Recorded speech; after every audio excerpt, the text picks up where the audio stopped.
బాదం వీళ్లకు భారం, ఆరోగ్యకరమైన కొవ్వులు, యాంటీ ఆక్సిడెంట్లు, ప్రోటీన్, ఫైబర్‌తో నిండిన బాదం ఆరోగ్యానికి ఎంతో మంచిదని నిపుణులు చెబుతారు.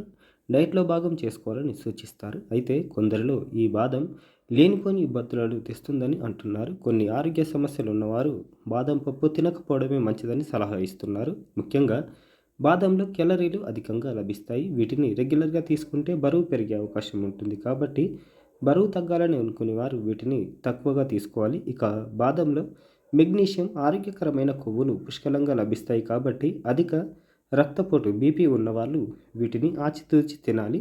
కిడ్నీ సమస్యతో బాధపడేవారు బాదంను పక్కన పెట్టేయాలి. మూత్రపిండాల్లో రాళ్ళు, అందులోనూ కాల్షియం ఆక్సలేట్ రాళ్ళు ఉన్నవారు బాదం తీసుకోకపోవడమే మంచిదట. ఎందుకంటే బాదంలో సహజంగానే ఆక్సలేట్లు ఎక్కువగా ఉంటాయి. ఇవి కాల్షియంతో కలిసి మూత్రపిండాల్లో రాళ్ళు ఏర్పడడానికి కారణమవుతాయి. బాదంతో పాటు ఆక్సలేట్లు అధికంగా ఉండే వేరే గింజలను ఎక్కువగా తినే వారిలో మూత్రపిండాలు దెబ్బతింటాయని పలు సర్వేలు తేల్చాయి కూడా. బాదంలో అధిక మొత్తంలో లభించే పొటాషియం శరీరంలోని ఎలక్ట్రోలైట్ల సమతుల్యతను ప్రభావితం చేస్తుందట.